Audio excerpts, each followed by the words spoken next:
It's time to get this Warhammer 40,000 Space Marines Primaris Impulsor painted.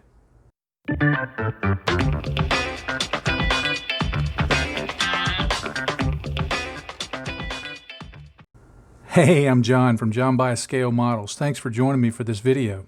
Now, in the first video in this series, I got the interior completed, and that was a lot of fun. I really enjoyed doing that. I always love painting Warhammer interiors. After assembling the model, I primed it in a dark green, and then I base painted it in Caliban green, which again is the formula that Duncan demonstrated on the Warhammer TV tip of the day that I'm following as my guide. The next color that I'm going to put on is this raw flesh. I'm not sure if that's enough A's or not. I apologize if it's not. All right, I've got a little bit of the raw flesh loaded up in my palette, and I'm going to take this fluffy makeup brush, and you see I've got a pretty good blob of it on there, but I'm going to just dab it off in the palette. I'm not going to do this like dry brushing, but rather it's going to be a very wet brush, and I'm just going to start applying that. And you see I'm not trying to avoid those flat surfaces. I'm hitting them real hard, but I'm also not forcing it into the recesses to get those darker areas. I'm going to leave those in there. I kind of like the way that looks. Now, if you're doing a wet brush like this, go ahead and give it a few passes.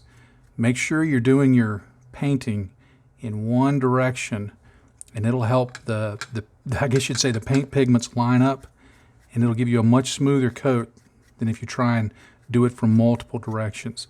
If you don't get full coverage at first, don't go over an area too many times until it's dried.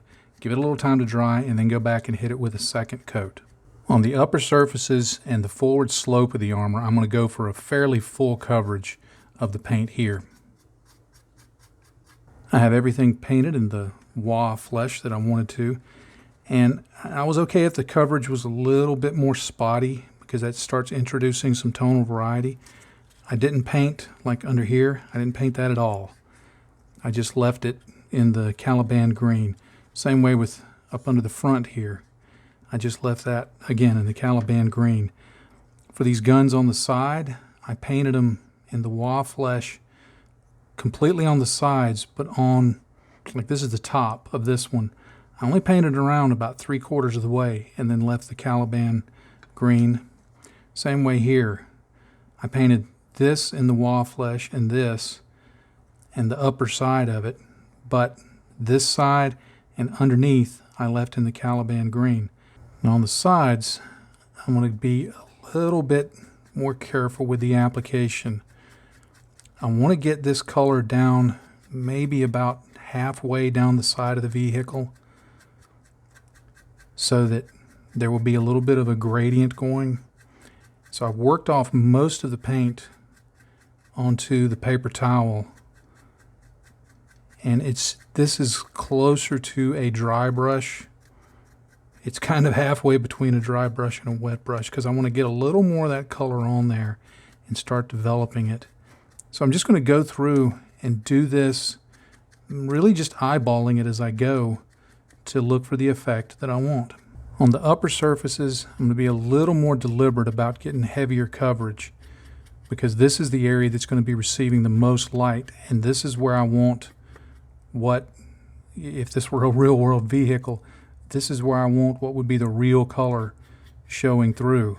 But I'm still going to let some of that color underneath shine through so that it gives it a little bit of tonal variation and starts introducing some weathering, just a slightly scratchy, patchy look.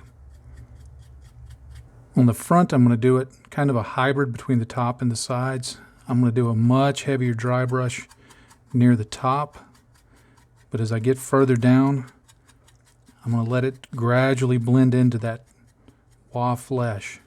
The Warpstone Glow is applied now, and you can see on the side, you have some of the Caliban green down here, but as you get further up, you see more of the Warpstone Glow. Along the top, there's a lot more Warpstone Glow, and especially here, I wanted that to kind of stand out, so I really did some modulation, I guess you'd say, on that. Same way on this side. From the front, you're seeing more of the Caliban green down here, or rather the raw flesh, And then down here, you're still seeing the Caliban green. A place where you can see the gradient, I think the best, is if you look at the top of this gun mount here. Let me refocus. That's the Warpstone Glow. And then as I work my way around, can't say that fast, you get to the Wa flesh, and then by the time you get to the bottom, it's pure Caliban green. But when you're looking at it from the side, it's going to give it a shadowed look. So if you're doing it this way, just keep working it until you're happy with it. If you get a place that's too bright, for example, if you don't like how that turret hatch looks right there, you can go back in, cover it up with some Wa flesh, and do it again. So you can go back and forth a little bit until you get it just like you want. The next step will be to apply a shade, and for this I'm going to use this Coelia green shade. I'm going to use this liner brush to apply the shade, and that just helps me get a fairly precise application.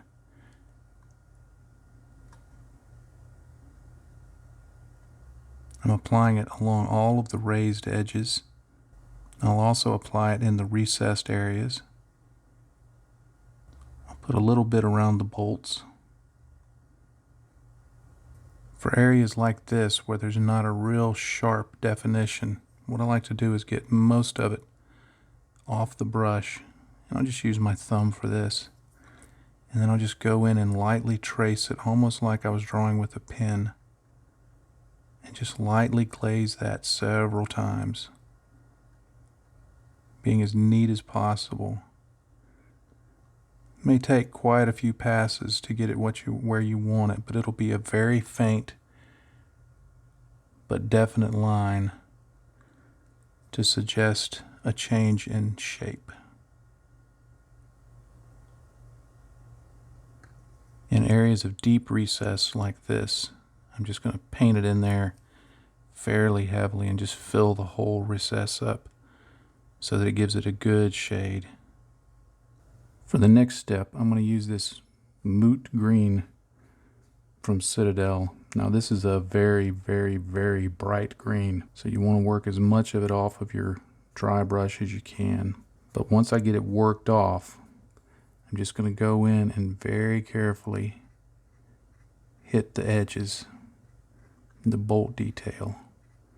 This is going to take a little time, so just be patient. Work through it. It's a step that I think is worth it, because if you're going for that kind of GW look, it really helps the model's shapes pop. On these edges that aren't quite as sharp, like right along here, what I do is I wait until my brush is pretty much out of paint, and then I just go back and slowly build that up. You don't want it to be too stark, but it definitely helps to hit that with a good highlight to set off that shape. With the dry brushing completed, I get my liner brush back out, and I just go in and apply a dot of paint to all the bolt detail, because I really want those to stand out. It's one of the things I love in 40K is bolts. This is also an opportunity, if you weren't happy with how your dry brushing came out along edges like this where there's two next to each other, you can just go in and real lightly touch that up. The next color I'm going to apply is Lead Belcher. Now there are a lot of details around the model that are going to need Lead Belcher. For instance, I'll be painting these with the Lead Belcher in the intake vents here, and the grab handles, and the lower portion of these. And there's grills on the top, and there's just a lot of Lead Belcher details around the model.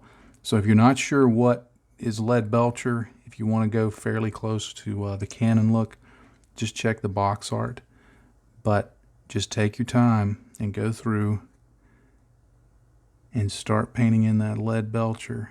Now I've thinned the paint down so that it flows real well, so I'm going to probably have to go with, you know, 2 thin coats. While I'm waiting for the Lead Belcher to dry, I'm going to go around the model and using some Ushabti Bone, I'm going to paint in these little skull details. They appear in several places around the model, so be sure and look for them. There's also an eagle design on the front of the model, and don't forget the one on the top of the rocket launcher. I'm going to give those a coat of Ushabti Bone also. Once the lead belcher's dry, I'm going to give everything that I've painted lead belcher a coat of Nuln Oil. I'm going to not only use this to shade the recesses and things like that, but I also want it to tint the silver to matte it down and give it just kind of a dirty look. On the various detail that I painted with Ushabti Bone, I'm going to go in and do a shade with Agrax Earthshade. There's a few details that I wanted to paint in Balthazar's Gold, which is a bronze color. I'd gone ahead and based them with lead belcher so that they would be easy to paint over. I'm going to paint this right here, and on the back of the weapons pack I'm going to paint this here. Of course, you probably want to do what I do, is just paint it on, give it a little bit of time to dry, and then hit it with one more coat. My research on the interwebs shows me that a lot of these vehicles are painted with this area being black, and then it's stretching all the way across here to the other side. So for that, I'm going to use Vallejo's Black Gray. And I'm just going to go ahead and put that in there. And then I will come back later and lighten it up like the rest of the model. Now in that area that I painted black, I'm going to use some Mechanicus Standard Gray from Citadel. And with this big fluffy brush that I've worked most of the paint off, I'm just going to go in and provide some staining, I guess you'd say. Just lightly buffing in some of that color. I just keep working it like this. I'm not trying to cover the whole area, but just to suggest maybe some fading, some light, you know, as opposed to the shadow, just to lighten it up a bit and not make it seem so flat. Using Citadel's Administratum Gray, I'm going to go in and just lightly dry brush those edges to define them a little bit. I've also got these parts which go on the end of the gun's mounts on either side. They're painted black, but I'm going to use that Administratum Gray to just bring out some of the details in those too, using the same dry brush. Now on the areas that I had painted Ushabti Bone and then shaded with Agrax Earthshade, I'm going to go back in with some Ushabti Bone and just brighten up the flat surfaces. I'm going to leave the shade in the recesses. I'm going to brighten this back up a bit. I'm also going to go into each of the feathers, I guess you'd call them, and I'm just going to highlight that part of it. Not all the way in. And then leave that Agrax Earthshade in the recesses. I'm going to finish off with a highlight of Screaming Skull. Just trying to get right along this edge up here on the top of the wing. And also getting the very ends of the feathers. It's not perfect, but that'll do for government work. I've base coated these exhaust vents in black, and using a 1-to-1 mix of Screaming Skull and Mechanicus Standard Gray, I'm going to paint them in this kind of steely gray color. Using some Vallejo Model Air Light Rust, I'm just going to stipple on almost a chipped pattern. It's supposed to represent rust, but it's done in a very similar method to applying chipping. Using some Vallejo Model Air Yellow Ochre, I'm going to do the same thing, this time just applying some lighter, more yellowish rust tones. Now I've used a hairdryer to quickly dry those colors, but they're not completely cured because what I'm going to do next is get some Agrax Earthshade, and I'm going to go in and just heavily stipple it on. The reason I'm not brushing this on is this Vallejo color is still fresh enough that it can be activated by whatever the thinner is in the Agrax Earthshade. So I want there to be a little bit of activation, but not any smearing. So I'm just going to dab it on like this. And after a few minutes under the hairdryer, it's dried up, and you can see that it looks like a rusty, kind of steely exhaust. For the areas that I painted in Balthazar Gold, I'm going to give them a shade of Reichland Flesh Shade from Citadel.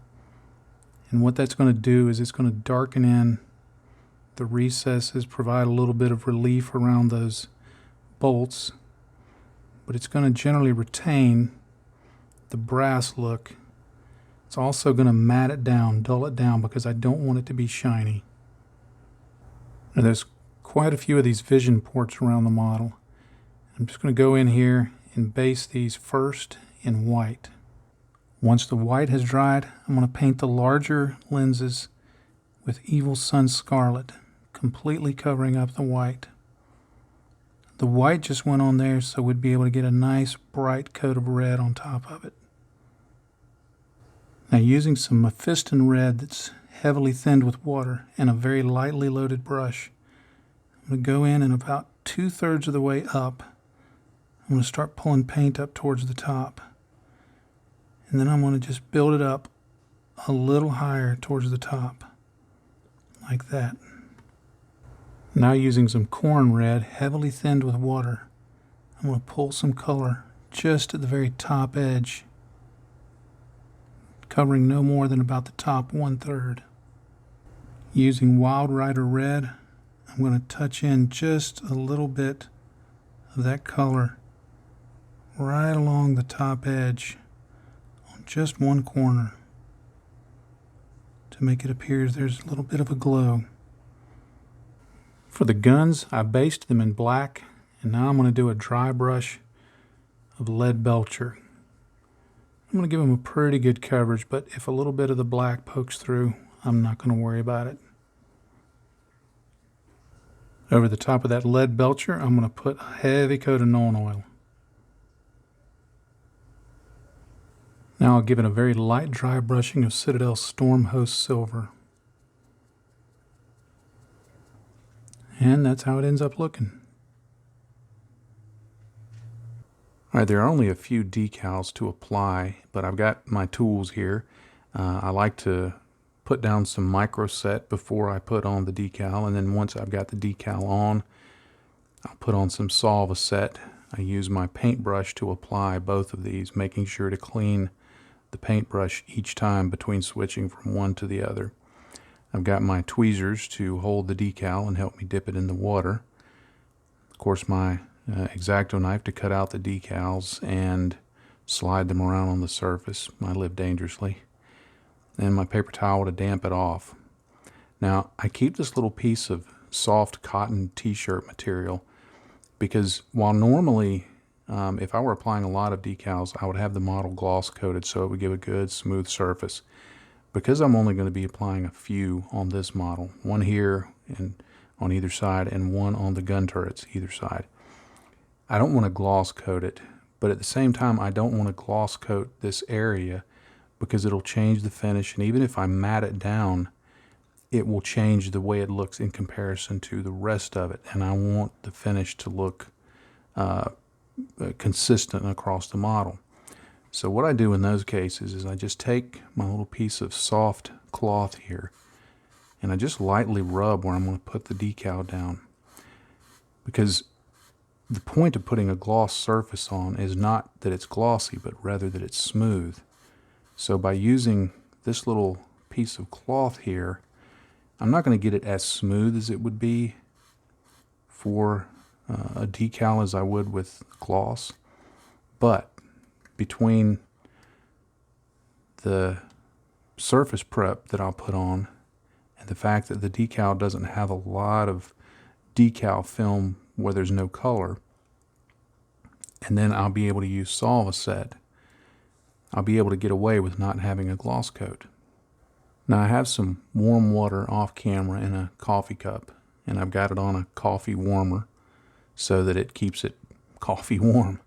I find that works really well for decals and helps them get loose from the backing paper much quicker and softens them up just a bit. Once it's had a few seconds in the water, I set it there on my paper towel. I'm going to grab some of this Solvaset on my brush. I'll put it on here, and I won't be stingy with it because this won't hurt the paint. And it will help the decal, so I want to make sure I get it completely under the decal. And then I take the decal and holding it in place, I just slide it off onto the model.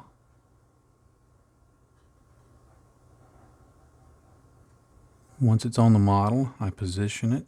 Now, if you're wondering why I'm using my X-Acto knife to position it, one, like I said, I live dangerously. But two, as you'll see in part 3 of this series, when I cover weathering it, I'm actually going to go back in with this X-Acto knife, and that's what I'm going to use to weather the decals. So I'm not too worried if I get a few holes here and there. And one final little tool I forgot to mention was I use my cotton bud to just kind of squeegee out the water.